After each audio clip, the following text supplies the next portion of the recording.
दोस्तों आज हम एक्सप्लेन करने वाले हैं हाल ही में आई मूवी को जो कि आपको जरूर पसंद आएगी। इसलिए वीडियो को अभी लाइक कर दीजिए। हम चलिए कहानी शुरू करते हैं। तो मूवी की शुरुआत में हम महाराष्ट्र के सीएम केशवा को देखते हैं और केशवा अपनी पार्टी के प्रमोशन के लिए दिल्ली से एक बहुत बड़े आदमी को महाराष्ट्र बुला रहा होता है। उस फेमस पर्सनैलिटी का नाम अखिल था। यहाँ काफी सारी मीडिया भी अखिल के आने का बेसब्री से इंतजार कर रही थी। फिर केशवा पूरे मीडिया से कहता है कि अखिल हमारे राज्य में काफी जरूरी काम से आ रहे हैं और वो हमारे राज्य को आगे बढ़ाने में भी मदद करने वाले हैं। तभी हम केशवा के पार्टी प्रेसिडेंट रघु को भी देखते हैं। फिर थोड़े टाइम बाद केशवा और रघु मिलकर एयरपोर्ट पर अखिल को लेने आते हैं। तब केशवा अखिल से कहता है कि अभी साहब की पूरी सुरक्षा की जिम्मेदारी मेरे ऊपर है। फिर केशवा अखिल को लेकर एक सेमिनार में जाता है जहाँ सभी लोग अखिल को देखकर काफी खुश हो रहे थे। इसके बाद हम अखिल, केशवा और रघु को एक साथ केशवा के घर में बैठा हुआ देखते हैं। तभी रघु को उसके रिलेटिव का कॉल आता है जो उसे कहता है कि जीजा जी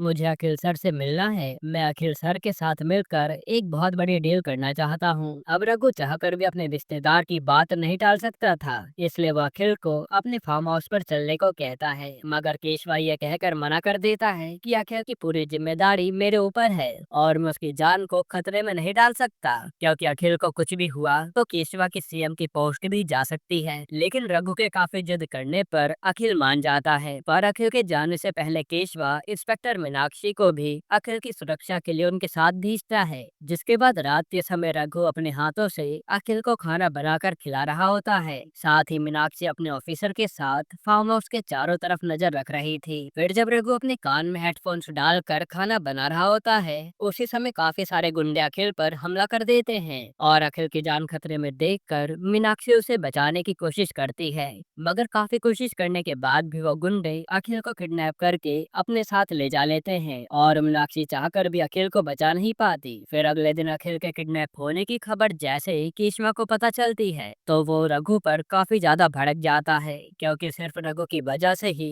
आज अखिल की जान खतरे में पड़ गई थी। तब केशवा सभी लोगों से कहता है कि अखिल के किडनैप होने की खबर किसी को भी पता नहीं चलनी चाहिए, वरना मुझे सीएम की पोस्ट से हटा दिया जाएगा। उसी समय केशवा को बिज्जू नाम के गुंडे का कॉल आता है जो उसे कहता है कि अखिल को मैंने किडनैप कर रखा है। अगर तुम्हें अखिल जिंदा चाहिए तो तुम्हें मेरे बड़े भाई पप्पा पांडे को सेंट्रल जेल से आजाद करना होगा। तब मीनाक्षी बिज्जू के बारे में इंफॉर्मेशन निकालती है और उन्हें पता चलता है कि बिज्जू और पप्पा पांडे बहुत बड़े गैंगस्टर हैं जो पैसा लेकर लोगों का मर्डर किया करते हैं। पप्पा और बिज्जू गैंग के दुश्मन का नाम छोटा और बिल्लू गैंग था और कुछ समय पहले पुलिस ने पप्पा पांडे को पकड़कर जेल में डाल दिया था। ये सुनने के बाद केशवा सेंट्रल जेल के जेलर जॉर्ज को अपने पास बुलाता है और कहता है कि तुम्हें पप्पा पांडे को जेल से आजाद करना होगा। उसके बदले में मैं तुम्हें काफी सारे पैसे दूंगा। लेकिन जॉर्ज एक ईमानदार ऑफिसर था जो पप्पा को जेल से छोड़ने के लिए बिल्कुल मना कर देता है। साथ ही वो केशवा की धमकी से भी नहीं डरता। जिसके बाद केशवा एक दूसरा प्लान बनाता है। उसे अखिल को बिज्जू के हाथों से बचाने के लिए कुछ दिनों का टाइम चाहिए था और अगर लोगों को ये बात पता चल जाती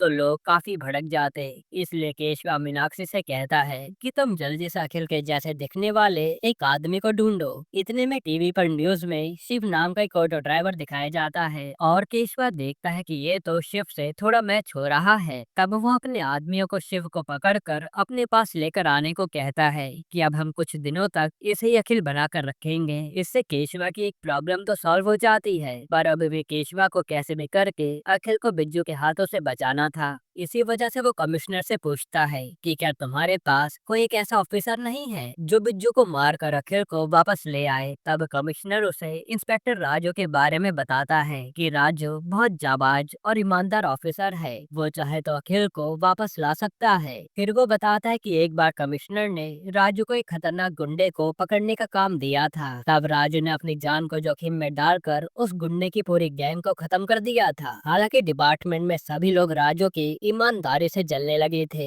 इसलिए कुछ समय पहले डिपार्टमेंट ने राजू को सस्पेंड भी कर दिया है और अब वो कहाँ है किसी को नहीं पता। उसी समय मीनाक्षी केशवा से कहती है कि मैं राजू को वापस ला सकती हूँ क्योंकि राजू मेरा एक्स बॉयफ्रेंड है। यहाँ हमें पता चलता है कि राजू और मीनाक्षी एक दूसरे से बहुत प्यार करते थे, पर मीनाक्षी राजू से ज्यादा अपनी जॉब को अहमियत देती थी। इसी कारण उन दोनों का ब्रेकअप हो गया था। लेकिन राजू ने जाने से पहले मीनाक्षी से कहा था कि मैं हमेशा तुम्हारा इंतजार करूंगा और तुम्हारी जगह मेरी जिंदगी में कोई नहीं ले सकता। खैर, फिर प्रेजेंट में हम राजू को देखते हैं जिसकी शादी काफी टाइम पहले भाग्यम नाम के लड़के से हो गई थी और ये दोनों एक दूसरे से बहुत प्यार करते थे। साथ ही राजू और भाग्यम के 4 बच्चे भी थे। फिर यहाँ राजू अपने बच्चों को साथ में लेकर भाग्यम का भरतनाट्यम देखने आ जाता है। तभी हमें उन दोनों के पास्ट के बारे में पता चलता है कि जब राजू अपनी जॉब से सस्पेंड होकर ट्रेन से जा रहा था, तभी ट्रेन में राजू को भाग्यम दिखी और उसे देखते ही राजू को पहली नजर में प्यार हो गया।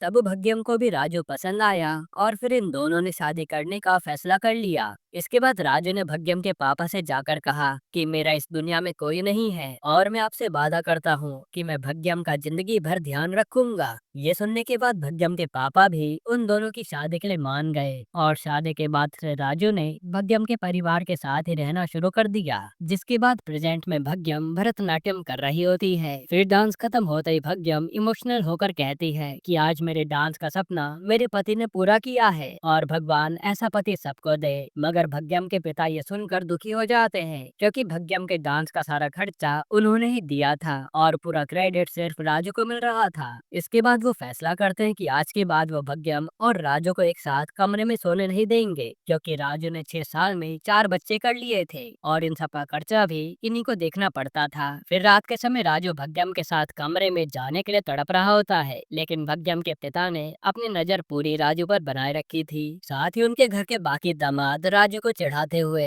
अपनी पत्नियों के साथ कमरे में जा रहे थे। ये देखकर राजू को काफी गुस्सा आता है, लेकिन भाग्यम के पिता उसे अपने पास ही सुला लेते हैं। साथ ही उन्होंने राजू के डर से घर के सभी गेट बंद कर दिए थे। फिर जब भाग्यम के पिता गहरी नींद में सो रहे होते हैं, तभी राजू भाग्यम को अपने साथ उठाकर ले जाने लगता है, पर भाग्यम उसे कहती है कि हम लोग आखिर घर से बाहर कैसे जाएंगे। इतने में राजू घर की खिड़की तोड़कर उसे अपने साथ ले जा लेता है और फिर घर के बाहर जाकर ये दोनों रोमांस करने लगते हैं और यहाँ काफी इंजॉय भी करते हैं। फिर अगली सुबह भाग्यम के घर पर गांव के सभी लोग आ जाते हैं। वो सभी राजू पर काफी गुस्सा थे क्योंकि राजू और भाग्यम ने पूरी रात अपने शोर से गांव वालों को सोने नहीं दिया था। तब गांव वाले इस बात के कंप्लेन भाग्यम के पिता से करते हैं। इसमें भाग्यम के पिता कहते हैं कि राजू तो पूरी रात मेरे साथ था, तो वो घर से बाहर कब निकला। उसी समय उनकी नजर टूटी हुई खिड़की पर जाती है। ये देखकर वो हैरान हो जाते हैं। फिर वो राजू से कहते हैं कि तुम कभी नहीं सुधरोगे। लेकिन तभी राजू का बेटा बुल्ले गुस्से में उन सभी लोगों से कहता है कि मेरे पिता तो अपनी पत्नी के साथ एंजॉय कर रहे थे, पर तुम लोगों की पत्नी तो दूसरे मर्दों के साथ ये सब करती है। उसकी बातें सुनकर सभी गांव वाले वहां से शर्म के मारे भाग जाते हैं। दूसरी तरफ हम केशवा को देखते हैं जो शिव को नकली अखिल बनाकर लोगों के सामने लेकर आता है। फिर वो मीडिया से कहता है कि अखिल सर की तबीयत थोड़ी खराब है, इसी कारण वो कुछ दिनों तक घर से बाहर नहीं निकलेंगे। जिसके बाद मीनाक्षी केशवा को आकर बताती है कि हमें राजू की लोकेशन मिल गई है, मैं जल्दी जाकर राजू को अपने साथ लेकर आऊंगी। इधर भाग्यम के पिता राजू को 5 लाख रुपए देते हुए कहते हैं कि तुम ये पैसे ले जाकर कॉन्ट्रैक्टर मोहन को दे देना। इस पे राजू उनकी बात मानकर वो पैसे अपने बेटे के साथ देने चला जाता है। फिर रास्ते में हम स्वामी नाम के एक टीचर को देखते हैं। स्वामी अंदर से बहुत दुखी लग रहे थे। असल में किसी ने स्वामी जी की बेइज्जती कर दी थी, इसलिए वो बहुत निराश थे। हमें पता चलता है कि स्वामी ने बदला लेने के लिए अपने मिनिस्टर दोस्त की मदद भी लेनी चाहिए, मगर उसने भी स्वामी जी की मदद करने से मना कर दिया था। तभी जाते समय राजू स्वामी को देखकर बहुत खुश हो जाता है क्योंकि स्वामी ने राजू को बचपन में पढ़ाया था। असल में राजू एक बार अपने स्कूल में चीटिंग कर रहा होता है। उसी समय स्वामी की नजर राजू पर पड़ती है और राजू को लगता है कि स्वामी जो उस पर आकर बहुत चिल्लाने वाले हैं, पर स्वामी तो राजू के पास आकर चुपचाप वहाँ से चले जाते हैं। इसके बाद राजू स्वामी से आकर पूछता है कि सर, जब मैं चीटिंग कर रहा था तो आप मुझ पर आकर चिल्लाए क्यों नहीं। इस पे स्वामी कहते हैं कि मैं तुम पर चिल्लाकर क्या करूंगा। जो आदमी चीटिंग करता है उसे जिंदगी में हमेशा हार मिलती है और वो आदमी कभी खुश नहीं रह पाता। फिर आखिर में जब रिजल्ट आता है तो क्लास में राजू ने टॉप किया था, मगर राजू मन ही मन बहुत दुखी हो जाता है क्योंकि ये उसकी मेहनत के नंबर नहीं थे। उसी दिन राजू फैसला कर लेता है कि वो आज के बाद कभी भी चीटिंग नहीं करेगा। यानी स्वामी जी ने ही उसकी जिंदगी बदल दी थी। फिर प्रेजेंट में राजू और स्वामी एक साथ बातें कर रहे होते हैं। तभी राजू देखता है कि स्वामी जी बहुत टेंशन में लग रहे थे, इसलिए वो चुपके से स्वामी के बैग में वो 5 लाख रुपए डाल देता है कि शायद इन्हें पैसों की जरूरत होगी। फिर घर पर आने के बाद राजू भग्यम के पापा से झूठ कहता है कि वो 5 लाख रुपए मेरे हाथ से रास्ते में कहीं गिर गए। अब घर का दामाद होने के कारण भग्यम के पिता राजू से कुछ कह भी नहीं पाते। जिसके बाद अगले दिन उनके घर में एक फंक्शन हो रहा होता है। इतने में हम उस घर के बड़े दामाद महेश को देखते हैं जो किसी दूसरी लड़की को मैसेज कर रहा था। तभी महेश की पत्नी उसे ऐसा करते हुए देख लेती है और ये देखकर वो दुखी हो जाती है। तभी राजू जानबूझकर महेश की पत्नी को महेश के खिलाफ भड़का रहा होता है और वो सभी से कहता है कि मैंने आज तक भग्यम को कभी धोखा नहीं दिया है, मैंने बस अपनी पूरी जिंदगी उसी से प्यार किया है। उसी समय राजू के घर पर मीनाक्षी आ जाती है, जिसे देखकर राजू की तो हवा टाइट हो जाती है। तभी यहाँ घर पर मीनाक्षी को राजू की शादी के बारे में सब कुछ पता चल जाता है और ये जानकर मीनाक्षी काफी हैरान थी क्योंकि राजू ने तो उससे वादा किया था कि वो पूरी जिंदगी मीनाक्षी का इंतजार करेगा। तब मीनाक्षी सभी को बता देती है कि कई साल पहले राजू और मैं रिलेशनशिप में थे और भग्यम ये सुनते ही काफी ज्यादा दुखी हो जाती है। वो राजू से कहते कि आपने मुझसे झूठ कहा था कि आपकी कोई गर्लफ्रेंड नहीं थी। फिर वो राजू से उसके पास्ट के बारे में पूछती है कि आज मुझे सब सच जानना है। इस पे राजू से बताता है कि हम पुलिस ट्रेनिंग के दौरान मिले थे, जिसके बाद धीरे धीरे राजू और मीनाक्षी के बीच में प्यार हुआ और ये दोनों जल्दी शादी करने का फैसला भी करते हैं। लेकिन शादी से पहले इन दोनों का ब्रेकअप हो गया था। फिर राजू की पूरी कहानी सुनने के बाद भग्यम काफी हैरान हो जाती है। जिसके बाद मीनाक्षी राजू से कहती है कि मैं यहाँ तुम्हारी मदद मांगने आई हूँ, हमें बिज्जू के हाथों से अखिल को बचाना है। तब राजू भी उसकी बात मानकर सीएम की मदद करने के लिए मान जाता है। फिर राजू भग्यम से जाकर कहता है कि मैं कुछ दिनों के लिए एक मिशन पर मीनाक्षी के साथ जा रहा हूँ, मगर तभी भग्यम उसे ये कहकर मना कर देती है कि मैं अपने पति को किसी दूसरी औरत के साथ अकेले नहीं भेज सकती, क्योंकि भग्यम को अभी भी राजू के कैरेक्टर पर शक था। तब मीनाक्षी भग्यम की बात केशवा से कराती है। तब केशवा भग्यम से कहता है कि हमें राजू की अभी बहुत जरूरत है, अगर राजू ने अखिल को नहीं बचाया तो मेरी कुर्सी हमेशा के लिए चली जाएगी। तब केशवा की ऐसी हालत देखकर भग्यम राजू को भेजने के लिए तैयार हो जाती है, मगर उसकी एक शर्त थी कि मैं भी राजू के साथ मिशन पर जाऊंगी। यहाँ भग्यम के साथ साथ बुल्ली और भग्यम के पिता भी आने के लिए कह रहे होते हैं। तब मीनाक्षी को न चाहते हुए भी उन सभी को अपने साथ लेकर जाना पड़ता है। इसके बाद ये लोग केशवा के यहाँ आते हैं और केशवा भी राजू को देखकर खुश हो जाता है कि अभी अखिल को बचा लेगा। दूसरी तरफ हम बिज्जू को देखते हैं। बिज्जू अपने लोगों के साथ मिलकर बिल्लू पर हमला कर देता है और इस लड़ाई में बिज्जू बिल्लू को जान से मार डालता है। यहाँ केशवा राजू से कहता है कि मुझे तुम्हारे ऊपर पूरा यकीन है, तुम सबसे जाबाज ऑफिसर हो जो अखिल को बचा लेगा। तब राजू भी केशवा की बातों में आकर जोश जोश में उसे सल्यूट मारता है, लेकिन तभी उसकी कमर में मोच आ जाती है क्योंकि अब वो पहले की तरह फुर्तीला नहीं रहा। ये सब देखने के बाद केशवा के अरमानों पर पानी फिर जाता है और वो सोचने लगता है कि क्या राजू अखिल को बचाकर ला भी पाएगा। जिसके बाद सबसे पहले वो राजू के लिए डॉक्टर को बुलाता है। तब चेकअप करने पर पता चलता है कि राजू का शरीर पूरी तरह से अनफिट था, जो किसी भी मिशन पर जाने के लायक नहीं बचा था। तब अंदर ही अंदर केशवा टेंशन से मरा जा रहा होता है, लेकिन इसके बावजूद वो राजू को मिशन पर भेजने के लिए तैयार हो जाता है। उसी समय केशवा को बिल्लू का कॉल आता है, जो उसे कहता है कि अगर तुमने जल्दी मेरे भाई को जेल से आजाद नहीं किया तो अखिल की लाश तुम्हें रोड पर मिलेगी। उसकी धमकी सुनने के बाद केशवा की हालत और खराब हो जाती है। इसके बाद राजू अपना दिमाग चलाता है और सबसे कहता है कि हमें कैसे भी पप्पा को जेल से बाहर लाना होगा, तभी हम लोग जॉर्ज के चंगुल से पप्पा को निकाल सकते हैं। फिर अगले दिन सेंट्रल जेल में कुछ कैदी पप्पा पर हमला कर देते हैं और वो पप्पा को बहुत मारते हैं। असल में ये सब सीएम नहीं करवाया था, इसलिए जॉर्ज पप्पा को जल्दी से इलाज के लिए हॉस्पिटल लेकर जाता है। साथ ही रास्ते में जॉर्ज अपने ऑफिसर से कहता है कि हॉस्पिटल में हमें कड़ी निगरानी रखनी होगी, क्योंकि क्या पता पप्पा के आदमी उसे बचाने आ जाए। फिर हम राजू को देखते हैं जो भग्यम और मीनाक्षी के साथ हॉस्पिटल में डॉक्टर बन के आ गया था, ताकि वो लोग पप्पा को यहाँ से निकाल सके। फिर ये लोग पप्पा का इलाज करने के लिए उसे ऑपरेशन थिएटर हॉस्पिटल में लेकर जाते हैं और यहाँ राजू पप्पा से कहता है कि हम लोग यहाँ तुम्हें बचाने आए हैं। तब पप्पा भी उनकी बात मान जाता है। फिर राजू जॉर्ज को ऐसे दिखाता है कि पप्पा के लोग कभी भी हॉस्पिटल में हमला कर सकते हैं और गुंडों के हमला करने से पहले उन्हें पप्पा को दूसरे हॉस्पिटल में लेकर जाना होगा। फिर यहाँ से जाते समय हॉस्पिटल में फायरिंग की आवाजें आने लगती है, जो सुनते ही जॉर्ज उन सभी को हॉस्पिटल के बाहर भेज देता है और खुद जॉर्ज अपनी टीम के साथ उस आवाज की तरफ जाता है। तब वहाँ जाकर पता चलता है कि वो फायरिंग की आवाजें तो स्पीकर से आ रही थी। ये देखकर जॉर्ज जल्दी से हॉस्पिटल के बाहर आता है, पर वहाँ से ये लोग जा चुके थे। दूसरी तरफ केशव और रघु पप्पा के आजाद होने पर काफी ज्यादा खुश हो जाते हैं। जिसके बाद राजू और सभी लोग पप्पा को लेकर कार से जा रहे होते हैं और रास्ते में राजू पप्पा की बात बिज्जू से कराता है। तब पप्पा को आजाद देखकर बिज्जू काफी ज्यादा खुश हो जाता है और वो उन्हें कहता है कि मैं तुम्हें एक लोकेशन भेज रहा हूँ, तुम लोग पप्पा को लेकर वहाँ आ जाओ। इसके बाद हम भग्यम को एक जगह पर काफी निराश बैठा हुआ देखते हैं। इतने में राजू आकर उससे पूछता है कि आखिर तुम निराश क्यों हो। इस पे भग्यम उसे कहती है कि मैं मीनाक्षी के साथ आपको नहीं देख सकती, मीनाक्षी जानबूझकर आपके पास आने की कोशिश कर रही है।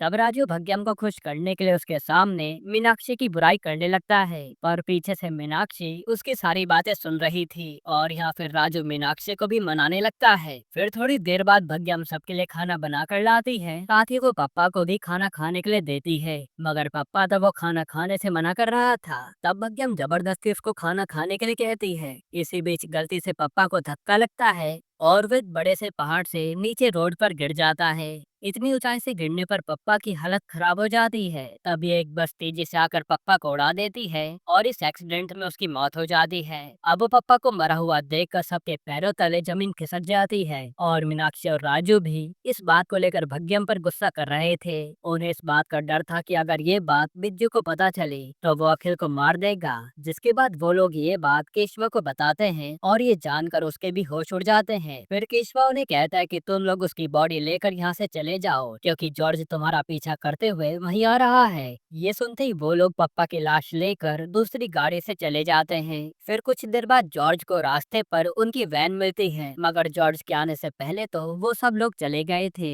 तब जॉर्ज अपने ऑफिसर से कहता है कि हमें जल्दी से उनका पता लगाना होगा, वरना वो लोग पप्पा को बिज्जू के हाथों में सौंप देंगे। दूसरी तरफ राजू को एक अच्छा आइडिया आता है। वो पप्पा के हाथ पैर एक पतली रस्सी से बांध देता है और उस रस्सी से पप्पा के शरीर को पूरी तरह से कंट्रोल करने लगता है। जिसके बाद वो लोग बिज्जू को वीडियो कॉल पर पप्पा को दिखाते हैं। तब वीडियो कॉल पर बिज्जू को लगता है कि पप्पा पूरी तरह से सही सलामत है और यहाँ राजू का आइडिया काम कर जाता है। इसके बाद हम देखते हैं कि मीनाक्षी भग्यम को जलाने के लिए राजू के करीब जाने की कोशिश करती है, जिससे भग्यम को काफी गुस्सा आ रहा था और यहाँ इन दोनों की लड़ाई के बीच में राजू पीस रहा था, पर राजू चाहकर भी कुछ नहीं कर सकता था। फिर राजू और बाकी लोग एक ढाबे पर बैठकर खाना खा रहे होते हैं। तभी वहाँ जॉर्ज अपने ऑफिसर के साथ आ जाता है और उसे राजू और उसके लोगों पर शक होने लगता है। हालांकि यहाँ वो राजू को पहचान नहीं पाता। साथ ही राजू ने पप्पा का भी गेटअप चेंज कर दिया था। उसी समय ऑफिसर जॉर्ज से आकर कहते हैं कि कुछ ही देर में हमारे पास उन नकली डॉक्टर्स की फोटो आ जाएगी और फिर हम लोग उन्हें पकड़ पाएंगे। ये सुनने के बाद तो राजू काफी घबरा जाता है। फिर तभी राजू पप्पा को एकदम से गिरा देता है और कहता है कि ये मेरे रिश्तेदार हैं जिन्हें कभी भी चक्कर आ जाता है। इस पर जॉर्ज कहता है कि तुम्हें अपने रिश्तेदार को जल्दी से हॉस्पिटल लेकर जाना चाहिए, वरना इनकी हालत और खराब हो जाएगी। तब राजू और उसके साथी पप्पा को लेकर जल्दी से कार में चले जाते हैं। इसके बाद रास्ते में छोटा के आदमी पप्पा को देख लेते हैं और वो लोग ये बात कॉल करके छोटा को बता देते हैं। फिर थोड़े टाइम बाद ऑफिसर आकर जॉर्ज को वही फोटो दिखाते हैं, जो देखकर जॉर्ज हैरान था, क्योंकि ये फोटो तो इन्हीं की थी जिन्हें जॉर्ज ने जाने दिया। तब जॉर्ज समझ जाता है कि राजू ने उसे 2 बार उल्लू बनाया है। जिसके बाद वो गुस्से में राजू को हर जगह ढूंढने लगता है। दूसरी तरफ केशवा के पास काफी कम समय बचा था, क्योंकि केशवा को अखिल को जल्दी से जल्दी दिल्ली वापस भेजना था। फिर हम बिज्जू को देखते हैं। छोटा बिज्जू को कॉल करके कहता है कि मुझे तुम्हारे भाई के बारे में पता चल गया है और मैं अब उसे जिंदा नहीं छोड़ूंगा। ये सुनकर बिज्जू काफी डर जाता है और वह छोटा से अपने भाई की जान बचाने के लिए पंकज नाम के एक आदमी को राजू के पास भेजता है। इसके बाद हम देखते हैं कि पंकज अपने गुंडों के साथ पप्पा की रक्षा कर रहा होता है, मगर तभी वहाँ पर भी भग्यम और मीनाक्षी एक दूसरे से लड़ने लगती है, जिसमें मीनाक्षी भग्यम से कहती है कि तुम्हारी वजह से आज पप्पा की जान चली गई। और इस कारण हम सब परेशान हो रखे हैं। तब ये बात पंकज के कुछ आदमी सुन लेते हैं, लेकिन जब तक वह पंकज से जाकर कहते, उससे पहले राजू उन्हें मार डालता है। इसके बाद पंकज राजू के पास आता है तो उधर वो अपने आदमियों को मरा हुआ देखकर कुछ समझ नहीं पाता।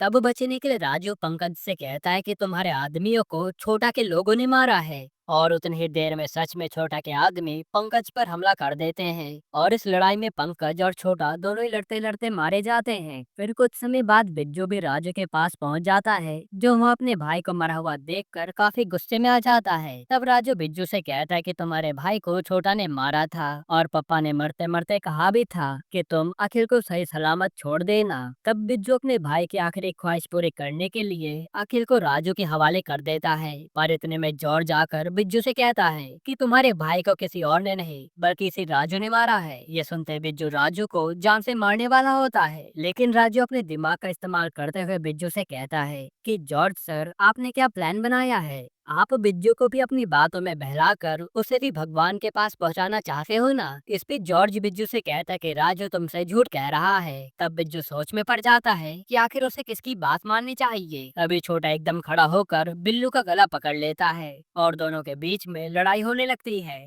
इसी लड़ाई का फायदा उठाकर राजू और बाकी सभी लोग वहां से भाग जाते हैं, जिसके बाद बिज्जू छोटा को जान से मार डालता है और फिर वो राजू का पीछा करने लगता है। दूसरी तरफ राजू अखिल को लेकर केशवा के पास जा रहा था और केशवा भी अखिल के आने की खबर सुनकर काफी ज्यादा खुश था। तब रास्ते में बिज्जू के आदमी राजू पर हमला कर देते हैं और राजू अपने लोगों के साथ एक बड़ी सी फैक्ट्री में जाकर छुप जाता है, लेकिन वो गुंडे फैक्ट्री में आकर राजू को मारने की कोशिश करते हैं और अब राजू भी गुंडों से भाग भाग कर थक चुका था। तब वो गुस्से में आकर एक एक गुंडे को बड़ी बुरी तरह मारता है और फिर वो आखिर में बिज्जू को भी जान से मार डालता है। फिर सबको मारने के बाद राजू अखिल को केशवा के पास ले जाने से मना कर देता है और फिर वो अखिल के साथ कहीं और निकल जाता है। ये सब जब केशवा को पता चलता है तो उसके होश उड़ जाते हैं। तब वो उसे कॉल करके पूछता है कि आखिर तुम अखिल को अपने साथ क्यों लेकर गए हो? इस पे राजू से कहता है कि मैं अखिल को तब छोड़ूंगा जब आप मेरा एक काम करोगे। राजू से बताता है कि कुछ महीनों पहले मेरे टीचर स्वामी जी को इलेक्शन ऑफिस के बाहर एक पांडु नाम के एमएलए ने बहुत बेइज्जत किया था। स्वामी जी ने सिर्फ पांडु को लाइन में लगकर इलेक्शन ऑफिस में जाने को कहा था, पर पांडु ने उसे अपनी बेइज्जती समझकर स्वामी जी को नौकरी से निकलवा दिया और उन पर यह आरोप भी लगाया कि इन्होंने स्कूल में एक औरत के साथ दुष्कर्म किया है। इसलिए राजू अपने टीचर का सम्मान वापस दिलाना चाहता था और उस एमएलए को सबक भी सिखाना चाहता था। तब ये सब सुनने के बाद केशवा रघु से कहता है कि तुम पांडु को स्वामी जी से सबके सामने माफी मांगने को कहो। असल में पांडु रघु का ससुर था। तब रघु की बात मानकर पांडु सबके सामने स्वामी जी से माफी मांगता है और सच्चाई भी बता देता है कि मैंने उस औरत को वहाँ भेजा था। तब स्वामी जी को उनका खोया हुआ सम्मान मिल जाता है। फिर अखिल को वापस दिल्ली भेजने के बाद केशवा को चैन की सांस आती है, जिसके बाद हम राजू को देखते हैं। यहाँ मीनाक्षी भी राजू के साथ रहने उनके घर में आ गई थी। इसी बात को लेकर दोबारा मीनाक्षी और भग्यम के बीच में लड़ाई होने लगती है और आखिर में राजू फिर से उन दोनों के बीच में फंस गया था। यहीं पर ये मूवी खत्म होती है। दोस्तों, आपको ये मूवी कैसी लगी हमें कमेंट में जरूर बताइएगा। फिर दोस्तों मेरे चैनल पे सपोर्ट करना भूलना मत दोस्तों। Bye bye, goodbye, see you दोस्तों, थैंक यू।